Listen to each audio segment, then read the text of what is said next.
Hello, how are you students.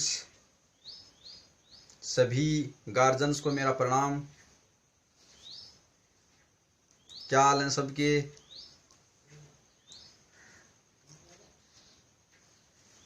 अब मैं बात करने जा रहा हूं जो अंग्रेजी बोलने से संबंधित जो अपना पहला स्टेप है उसके बारे में। मैंने आप लोगों को सबसे पहले बताया था कि क्या आप अंग्रेजी बोल सकते हैं, इसके बारे में आप लोगों ने सोच लिया होगा। उसके बारे में मैंने बताया कि आप लोगों को कितनी अंग्रेजी आती है। उसके बाद में मैंने आप लोगों को बताया था कि आपको कितनी अंग्रेजी आती है, उसको आपने आइडेंटिफाई कर लिया होगा। उसके बाद में मैंने आप लोगों को ये बताया था कि वाक्यों के प्रकार बताए थे कि कितने प्रकार के वाक्य होते हैं। तो मैंने 4 प्रकार के आप लोगों को वाक्य बताए थे। उसके बाद में कुछ महत्वपूर्ण मीनिंग्स बताए थे आप लोगों को। मैंने आपको वीडियो अपलोड किया था कि ये कुछ मीनिंग्स हैं वो आपकी ज़िंदगी बदल देंगे। मैं यकीन से कह सकता हूँ कि आप लोग सब ने वो याद कर लिए होंगे। उसके बाद में मैंने कल आप लोगों को टेंस के बारे में बताया था कि काल कितने प्रकार के होते हैं, उसके भाग कितने होते हैं। ये भी बताया था कि टेंस होते हैं वो 3 प्रकार के होते हैं, प्रेजेंट टेंस, पास्ट टेंस और फ्यूचर टेंस। और प्रत्येक टेंस के 4 भाग होते हैं। ध्यान दीजिएगा, टेंस होते हैं वो 3 प्रकार के होते हैं और प्रत्येक टेंस के 4 भाग होते हैं। ये मैंने आप लोगों को कल बताया था। आप लोगों ने अपने नोटबुक में नोट कर लिया होगा और आप लोग ये सब पढ़ लिए होंगे, मैं ऐसी उम्मीद करता हूँ। अगर नहीं पढ़े हैं तो एक बार ज़रूर पढ़ना, क्योंकि आप अगर पीछे रह जाएंगे तो पीछे ही रह जाएंगे फिर। अब मैं आज बात करता हूँ अंग्रेजी बोलने से संबंधित जो सबसे पहला अपना टेंस है वो है simple present tense. Present tense का 1 नंबर भाग मैंने कहा था कि present tense, past tense, future tense 3 प्रकार के होते हैं। तो इसमें हम सिंपल नाम जोड़ने से वो सिंपल प्रेजेंट टेंस हो गया, यानी सामान्य वर्तमान काल हो गया। उसके बारे में मैं बात करता हूँ।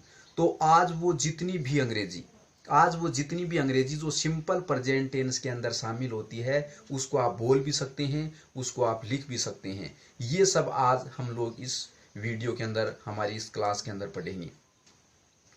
तो मैं चाहूँगा कि आप लोग ध्यान दें और ध्यान लगा करके इसके बारे में पढ़ें। आज से हम सिंपल प्रेजेंट से संबंधित सारी अंग्रेजी हम लोग याद करेंगे, उसको पढ़ेंगे और बहुत अच्छे से पढ़ेंगे कि भविष्य में हमें सिंपल प्रेजेंट से संबंधित अंग्रेजी बोलनी हो, लिखनी हो, तो हम लोग क्या करेंगे, आज ये पूरा का पूरा वीडियो देख करके पूरा सीख लेंगे और हमें भविष्य में इस प्रकार की अंग्रेजी हम बोलेंगे और लिखेंगे और सुनेंगे। चलते हैं वीडियो पर। अपने सिंपल प्रेजेंट टेंस की बात करता हूं। सिंपल प्रेजेंट टेंस के अंतर्गत देखो, सिंपल प्रेजेंट टेंस में होता है सामान्य वर्तमान काल। सिंपल में साधारण होता है। इस टेंस को प्रेजेंट इंडेफिनिट टेंस भी कहते हैं, लेकिन आजकल सिंपल प्रेजेंट टेंस नाम है वो ज्यादा प्रचलन में है। ये टेंस है, इसके हिंदी वाक्यों के अंत में पहचान, हाँ ध्यान से देखना, हिंदी वाक्यों के अंत में पहचान है वो ता है, ती है, ता हूं, ती हूं, ते हैं। स्टूडेंट्स ध्यान देना, आप लोगों को जो प्रत्येक टेंस होते हैं उसको पहचानने की अलग अलग कुछ न कुछ विशेषता होगी। तो इस टेंस की ये विशेषता होगी, ता है, ती है, ता हूं, ती हूं, ते हैं। ये विशेषता होगी। उसके बाद में इस टेंस में शामिल होने वाली सहायक क्रियाएं कौन सी होंगी? Helping verbs. मैंने आप लोगों को मीनिंग्स बताए थे, जिसमें हेल्पिंग वर्ब्स मैंने नाम लिखाया था, जिसमें मैंने कहा था कि सहायक क्रियाएं हेल्पिंग वर्ब्स। तो इसके अंदर सहायक क्रियाएं हैं वो डू और डज होंगी। अब डू हेल्पिंग वर्ब है वो किन किन के साथ में काम में आएंगे, कौन कौन से सब्जेक्ट के साथ में डू हेल्पिंग वर्ब है वो काम में आएगा? तो डू है वो आई के साथ काम में आएगी, वी के साथ, यू के साथ, and all plural subject. Plural subject भी मैंने आपको मीनिंग में लिखाया था। प्लूरल सब्जेक्ट में होता है बहुवचन कर्ता में 2 या 2 से अधिक कोई करता हूं उसके अंदर काम में आता है। उसके बाद में मैंने बताया डज के बारे में। डज है वो ही के साथ, सी के साथ। ही का मीनिंग मैंने आपको बताया था कि पुरुष के लिए, सी है वो महिला के लिए, एंड ऑल सिंगुलर सब्जेक्ट, जो सब्जेक्ट एक हो, जो सिंगुलर सब्जेक्ट में रखे जाते हैं, जैसे मोहन है, श्याम है, पृथ्वी है, इस प्रकार के गिने तो संख्या उनकी एक आए, वो सिंगुलर सब्जेक्ट होते हैं, उनके साथ डज का यूज होगा। कोई अब उसके बाद में हम बात करते हैं कि ये टेंस कौन से किस प्रकार के कार्यों में काम में आता है। तो ये टेंस कोई भी शाश्वत सत्य हो, कोई इटर्नल ट्रूथ हो, कोई शाश्वत सत्य हो जिसको असत्य घोषित नहीं कर सकता है, उस प्रकार के वाक्यों के अंदर, उस प्रकार की अंग्रेजी में सिंपल प्रेजेंट टेंस का यूज किया जाता है। जैसे मैंने लिखा है कि सूर्य पूर्व में उगता है। अब इसको कोई गलत साबित नहीं कर सकता कि सूर्य पूर्व में नहीं उगता है। अब सूर्य पूर्व में उगता है, ये एक सार्वकालिक सत्य है, ये एक शाश्वत सत्य है, इसलिए इस टेंस में भी इसका प्रयोग किया जाता है। उसके बाद में मैं बात करता हूं किसी भी आदत, डेली हैबिट, जैसे वह जल्दी उठता है, मोहन झूठ बोलता है, ये उसकी आदतें हैं। तो ये जो रोजाना की जो क्रियाएं होती हैं, जैसे मैं खाना खाता हूँ, रोज पढ़ता हूँ, इतने बजे सोता हूँ, ये सब क्रियाएं हैं, वो हमेशा होने वाली क्रियाएं हैं। तो ये भी सिंपल प्रेजेंट टेंस के अंतर्गत आती हैं। और जो अखबार होती हैं, अपने अखबार की जो हेडिंग होती है मेन, वो भी सिंपल प्रेजेंट टेंस में ही लिखी जाती है। उसके बाद में जो अपने रेडियो पर जो कमेंट्री बोली जाती है, वो भी सिंपल प्रेजेंट टेंस में बोली जाती है। उसके बाद में मैं बात करता हूँ कि इस टेंस के जो स्ट्रक्चर हैं, वो मैं आप लोगों को बता रहा हूँ। ये 6 प्रकार के स्ट्रक्चर हैं, उसको आप ध्यान से देखेंगे, मैं उसके आधार पर आपको अंग्रेजी बताऊंगा। आपको 100% अंग्रेजी है वो समझ में आ जाएगी।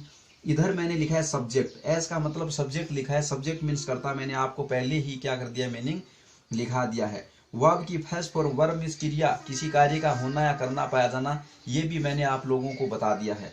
उसके बाद में ऑब्जेक्ट मीन्स कर्म, ये भी मैंने आप लोगों को बता दिया है। इसमें सबसे पहले सब्जेक्ट आएगा, वर्ब की फर्स्ट फॉर्म आएगी, ऑब्जेक्ट आएगा। इसके अंदर जैसे बताया गया है कि मैं आता हूं, तो इसके अंदर आई है, मैं है वो सब्जेक्ट है, आता है वो वर्ब है, और उसके बाद में हूं है वो हेल्पिंग वर्ब है, जो इसके वर्ब के अंदर ही छुपी हुई होती है।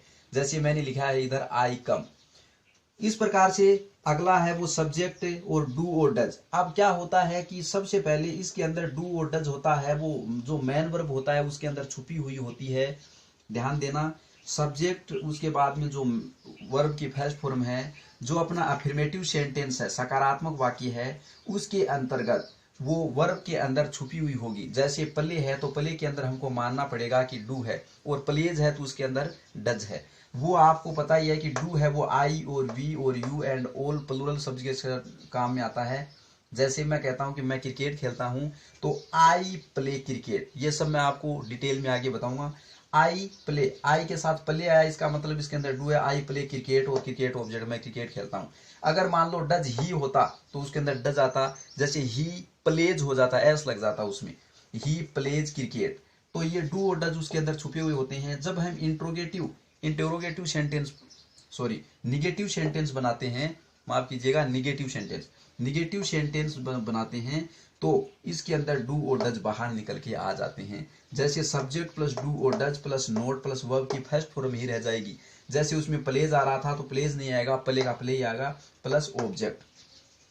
उसके बाद में हम इंटरोगेटिव सेंटेंस बनाते हैं, तो डू और डज पहले आ जाएंगे, पर्सनवाचक निशान, जो पर्सन पूछने का जो सहायक क्रिया है वो पहले आ जाएगी। जैसे डू और does plus subject plus verb की फर्स्ट फॉर्म प्लस ऑब्जेक्ट।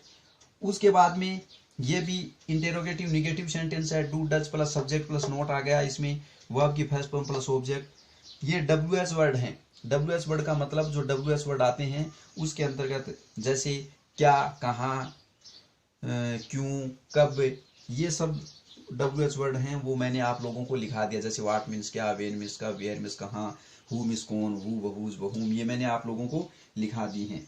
तो इसमें WS वर्ड सबसे पहले आएगा, उसके बाद में हेल्पिंग वर्ब आएगी, उसके बाद में सब्जेक्ट, उसके बाद में वर्ब की फर्स्ट फॉर्म प्लस ऑब्जेक्ट। और ये WS वर्ड के अंदर निगेटिव सेंटेंस है जिसमें नोट शामिल कर लिया जाता है। अब मैंने आपको बताया कि सिंपल प्रेजेंट टेंस के अंतर्गत हिंदी वाक्यों के अंत में पहचान कैसे होती है।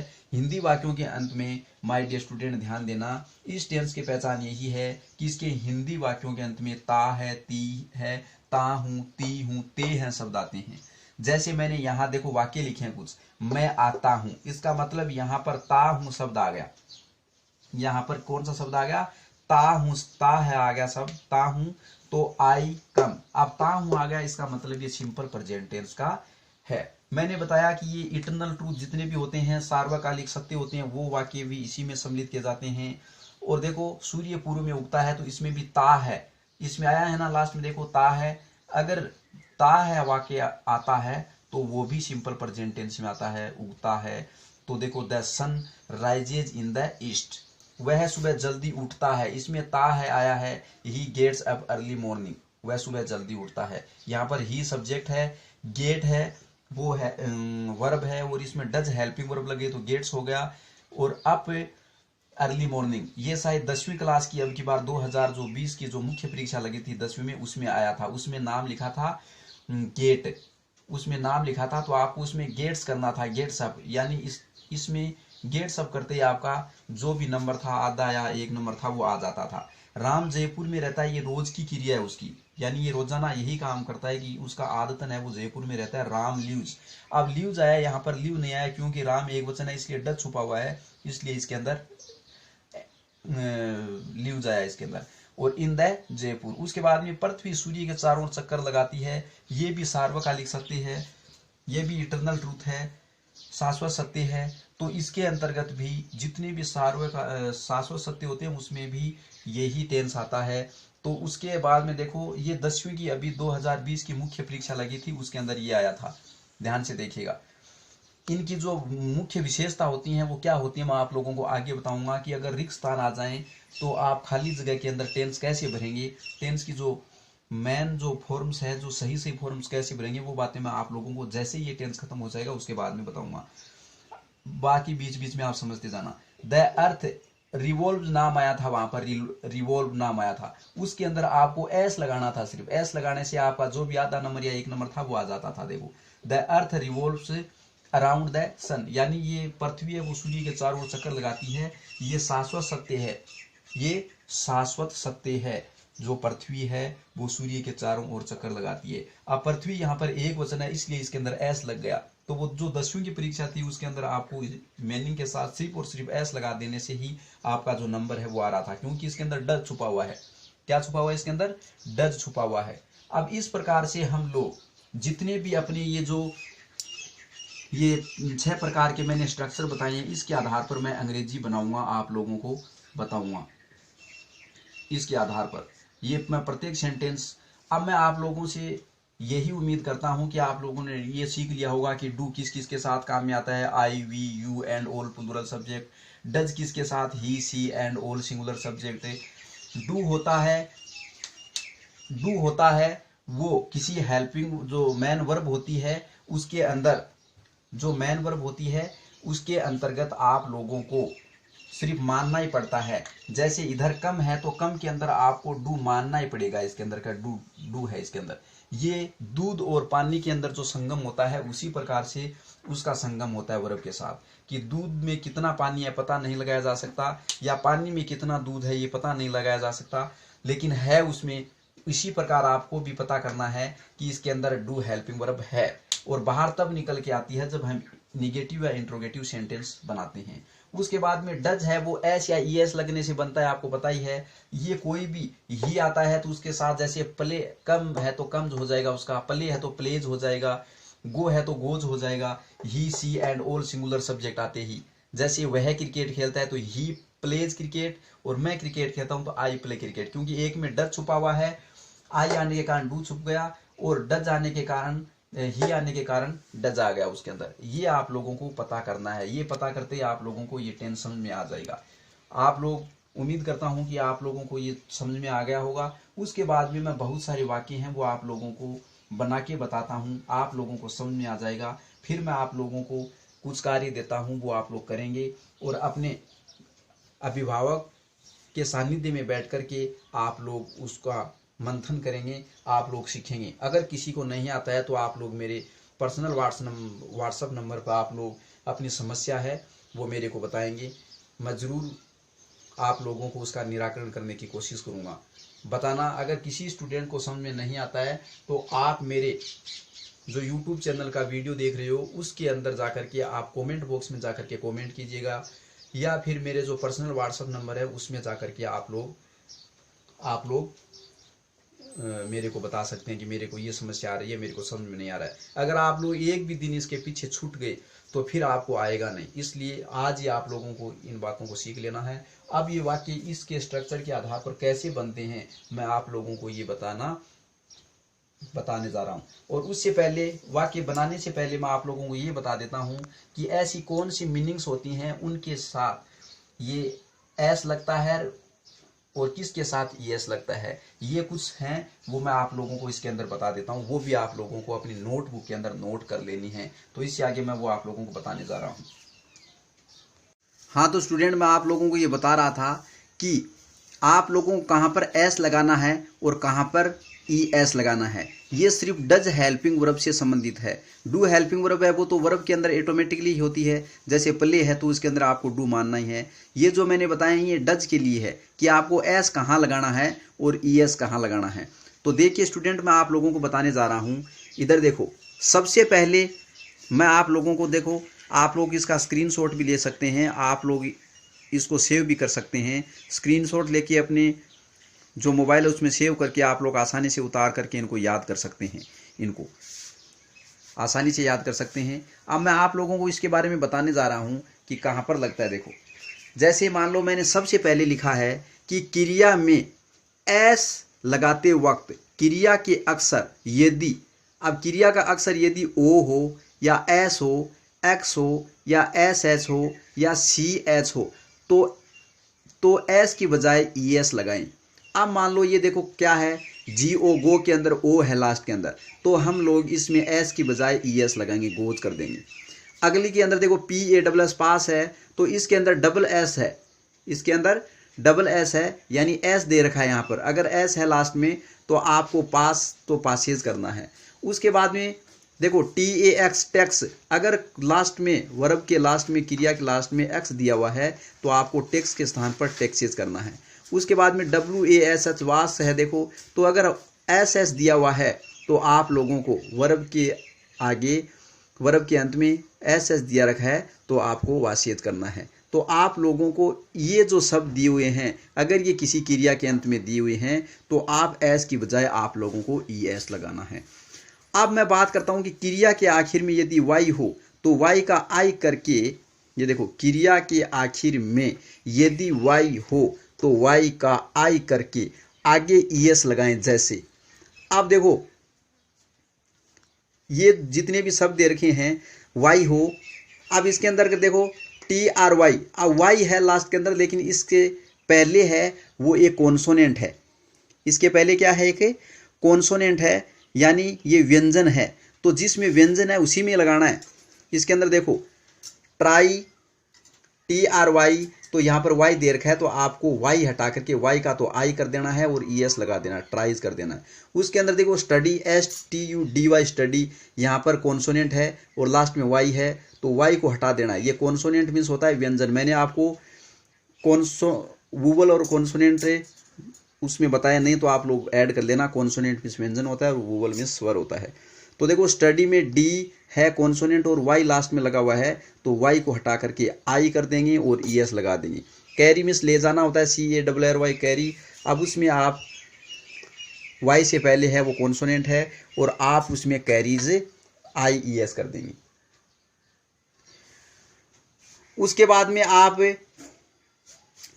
अगली बात देखेंगे, परंतु वाई से पहले अगर स्वर हो, ध्यान दें इसमें वाई से पहले कॉन्सोनेंट था लेकिन वाई से पहले स्वर हो तो वाई का आई नहीं किया जाता, तब सिर्फ आप लोगों को एस लगाना है।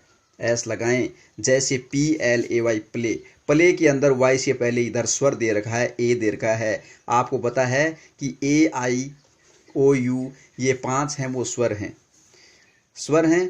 तो इन स्वर से स्वर के बाद अगर वाई आया है तो आपको वाई का आई नहीं करना है और न ही ई एस लगाना है, सिर्फ और सिर्फ आप लोगों को एस लगाना है। जैसे प्लेज, ओबे मिस होता है कहना मानना, O B E Y, Y से पहले ई है तो ये ओबेज हो जाएगा, ओबेज मिस कहना मानता है।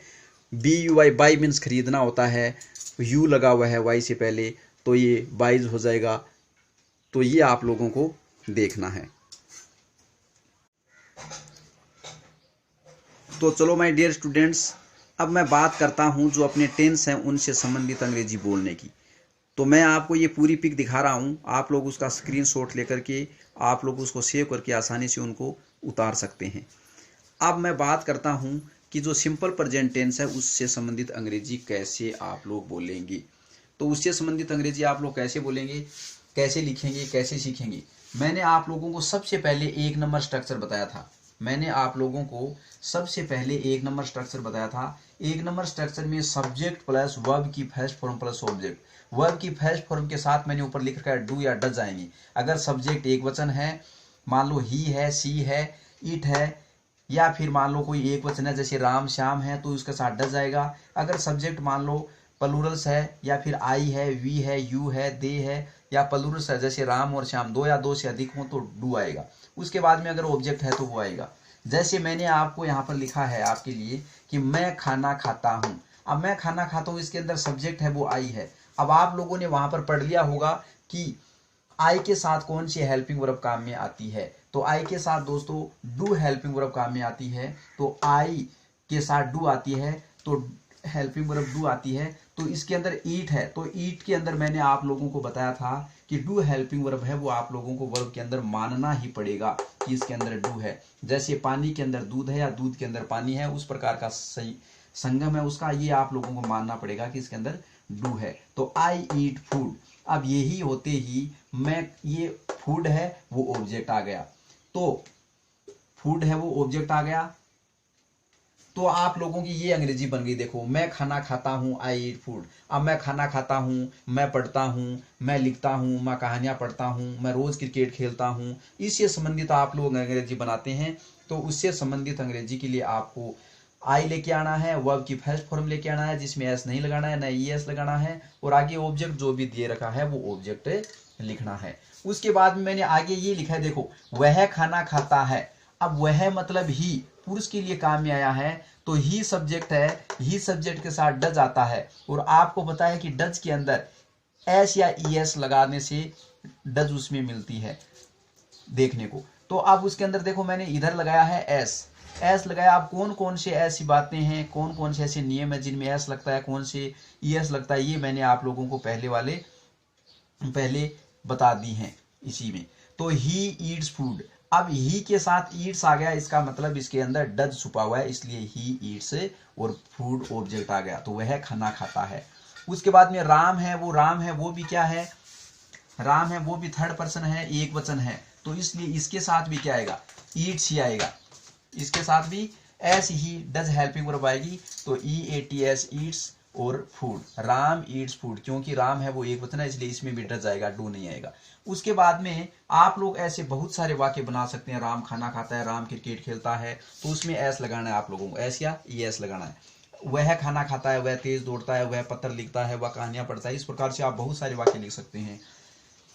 इधर हम बाजार जाते हैं, हम क्रिकेट खेलते हैं, तुम झूठ बोलते हो। इस प्रकार से अनेक प्रकार के वाक्य आप लोग लिख सकते हो। उसके बाद में मैं खाना नहीं खाता हूं, ये है निगेटिव सेंटेंस। मैंने आप लोगों को चार प्रकार के बताए थे मैंने आप लोगों को वाक्य। अब उन 4 प्रकार के वाक्यों के अंदर मैंने आप लोगों को असर्टिव सेंटेंस बताया था, उसके बाद में मैंने इंटेरोगेटिव सेंटेंस बताया था, उसके बाद में इंपरेटिव सेंटेंस बताया था, उसके बाद में एक्सक्लेमेटरी सेंटेंस बताया था। तो ये असर्टिव सेंटेंस हैं दोनों, यानी असर्टिव सेंटेंस में अफर्मेटिव सेंटेंस भी आता है और निगेटिव सेंटेंस भी आता है। उसके अंदर निगेटिव सेंटेंस में नोट आता है, नहीं आता है। मैं खाना नहीं खाता हूं, तो ये निगेटिव हो गया, मैं खाना नहीं खाता हूं। तो इसके अंदर देखो सब्जेक्ट, मैंने कहा कि जो डू और डज किसी भी हेल्पिंग वर्ब्स में अगर छुपा हुआ है तो वो जब हम निगेटिव या इंट्रोगेटिव सेंटेंस बनाते हैं तो वो बाहर निकल के आ जाते हैं। जिस प्रकार से मान लो ईट के अंदर डू छुपा हुआ है, जैसे दूध है वो पानी में छुपा हुआ है, दूध को हम अगर उबालेंगे तो क्या करेंगे कि वो पानी है वो जल के बाहर आ जाएगा या तस्तरी के ऊपर चिपक जाएगा और दूध रह जाएगा। तो डू और डज, डू है वो बाहर निकल के आ जाता है। इसी प्रकार डज है, मान लो कोई एक खड्डा होता है उसमें पूंछ वाला जानवर बैठा है, तो मान लो उसके हम कंकड़ पत्थर मारते हैं तो उसकी हमें सिर्फ और सिर्फ पूंछ दिखाई देती है। मान लो कुत्ता बैठा है और हम उसको कंकड़ पत्थर मारते हैं तो वो बाहर निकल के भागता है, तो वो हमें पता चल जाता है कि उसके अंदर कुत्ता बैठा हुआ है। तो ये भी डज है, वो भी डज बाहर निकल के आ जाती है जब हम लोग क्या करते हैं उसमें नोट काम में लेते हैं। तो देखो यहाँ पर मैंने आपको बताया है मैं खाना नहीं खाता हूँ। तो सबसे पहले आप लोगों को सब्जेक्ट लेके आना है। सब्जेक्ट में देखो मैं आई कहते हैं। उसके बाद में आई के साथ डू या डज दोनों में से क्या काम में आता है, डू काम में आता है, तो मैं डू लेके आया। अब डज को छोड़ देना है क्योंकि ओब्लिक लगाया मैंने डू और डज, तो दोनों में से एक लेना है। तो आई के साथ डू आता है तो डू। उसके बाद में हमको नोट लेके आना है। उसके बाद में वर्ब की फर्स्ट फॉर्म लेके आनी है ईट, और उसके बाद में ऑब्जेक्ट लेके आना है फूड, और उसके बाद में जो भी आता है अपना मार्क जैसे फुल स्टॉप है यहाँ पर लगा देना है। तो I do not eat food, मैं खाना नहीं खाता हूँ। आपका वाक्य बन गया वह हम खाना नहीं खाते हैं, we do not eat food. हम क्रिकेट नहीं खेलते हैं, we do not play cricket. इस प्रकार से वाक्य बनते हैं। इधर मैंने बताया कि राम खाना नहीं खाता है, तो राम है वो एक वचन है, राम के साथ आपको पता है कि डज लगता है, तो डज बाहर निकल के आ जाएगा। तो राम, इधर देखो सबसे पहले सब्जेक्ट है, इधर देखो सबसे पहले सब्जेक्ट है, वो इधर राम आ गया। उसके बाद में राम के बाद में डू या डज दोनों में से एक लेके आना है, क्योंकि डज आता है राम के साथ, तो हमको डज लेके आना है। तो राम डज, और उसके बाद में इसमें नोट दे रखा है, नोट लेके आना है। वर्ब की फर्स्ट फॉर्म ईएटी ईट कर देना। यहाँ पर देखो ईट्स था, अब ईट होगा, क्योंकि जो घुरी के अंदर जो भी बैठा हुआ था, जानवर बैठा हुआ था पूंछ वाला, जब हम उसके कंकड़ पत्थर मारे तो वो बाहर निकल के भाग गया। तो इस प्रकार से जो डज है वो इसमें बाहर आ जाती है, तो इसमें एस या एस नहीं लगता है, और ईट, और उसके बाद में जो अपना ऑब्जेक्ट है वो है फूड, वो लग गया। तो राम खाना नहीं खाता है, Ram does not eat food हो गया। वह खाना नहीं खाता है, he does not eat food. इस प्रकार से आप लोगों को वाक्य बनाने। उसके बाद में ये है, इसके बाद में ये है वो अपना जो पर्सनवाचक इंटेरोगेटिव सेंटेंस है वो है, यानी उसमें पर्सन है। सबसे पहले पर्सनवाचक में हेल्पिंग वर्ब्स आती है, तो डू या डज दोनों में से एक, सब्जेक्ट क्या है उसके अनुसार, वर्ब की फर्स्ट फॉर्म लेके आना है, ऑब्जेक्ट लेके आना है, और उसके बाद में आपको ये एक्सक्लेमेट। तो माय डियर स्टूडेंट्स, मैं आप लोगों को वाक्य के बारे में बता रहा था कि मैं आप लोगों को 20 वाक्य देता हूं। ये वाक्य हैं आप लोगों को करने हैं। इसके जो मीनिंग्स नहीं आ रहे हैं वो मैंने आपके इसके नीचे मीनिंग्स है वो लिख दिए हैं। आप इन वाक्यों को देख करके, वीडियो को रोक करके या इसका स्क्रीनशॉट लेकर के आप लोग इस वाक्यों को बना सकते हैं। मैंने प्रत्येक जो वाक्य उसके नीचे जो मीनिंग्स होती हैं, वर्ब्स होती हैं, वो मैंने अंग्रेजी में भी लिख दिए हैं। उसके बाद में जो 12 से लेकर के 20 तक की वर्ब्स हैं वो मैंने यहाँ पर नीचे भी लिख दिए। देखो 12 की जो स्पीक मिस बोलना, गेट अप मिस उठना, ये 12 तक मैंने यहाँ पर लिख दी हैं। तो इसके अंदर देखो मैंने सबसे पहले आप लोगों को बताया मैं क्रिकेट खेलता हूँ, तो इसके अंदर प्ले मैंने लिखा है, वह कहानी लिखता है, राइट मैंने लिखा है, स्टोरी मिस कहानी लिखता है, मोहन हंसता है, लाफ LAUGH लाफ, हम टीवी देखते हैं, ये भी मैंने लिखा है, WATCH वाच, कुत्ता भौंकता है, BAR के बार्क इसके नीचे लिखा हुआ है, बार्क मिस भौंकना, मैं विद्यालय जाता हूँ, गो मिस जाना लिखा है, विद्यालय का आपको स्कूल आता है, अध्यापक हमें पढ़ाते हैं। तो पढ़ाना टीचर, टीच होता है, TEACH टीच मैंने इसके नीचे लिखा है, बच्चे रोते हैं, WWP वीप मिस रोना, तुम हंसते हो, LAUGH लाफ मिस हंसना, माँ चावल पकाती है, राइस मिस चावल, कुक मिस पकाना नीचे मैंने लिखा है। हम अंग्रेजी पढ़ते हैं, तो READ रीड मैंने आप लोगों को इधर बताया है। रूबीना अंग्रेजी बोलती है, इसका मैंने 12 नंबर नीचे है वो स्पीक मिस बोलना देखो लिखा है। 13 नंबर में मैं सुबह 5 बजे उठता हूँ, तो गेट अप 13 नंबर के सामने देखो नीचे गेट अप मैंने लिखा है। 14 सूर्य पश्चिम में अस्त होता है, तो ये भी मैंने आप लोगों के बारे में इधर सब लिखी है 20 तक। तो आप लोग इसको देखेंगे और याद करेंगे और लिखेंगे। प्रत्येक के आप लोगों की 6 स्ट्रक्चर 5 के बनाने हैं, बाकी के 1-1 बनाने हैं।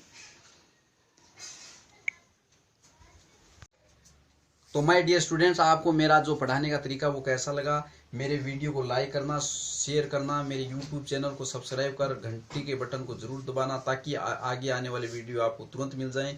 और आप लोगों को क्या समझ में नहीं आया आप कमेंट बॉक्स में लिख सकते हैं, या फिर आप लोग मेरे पर्सनल व्हाट्सएप नंबर पे आप भेज सकते हैं। सभी अभिभावकों गार्जियन से मेरा हाथ जोड़ के निवेदन है कि आप लोग अपने बच्चों को अपने पास रह करके आप भी सीखें और इनको सिखाएं। आपका कल बेहतर होगा जब आप लोग उनको आज समय दे रहे हैं, तो आप लोग उनको सही से समय दें। आप लोग अपने सानिध्य में रखकर आप लोग उनको पढ़ा सकते हैं। जय हिंद, जय भारत।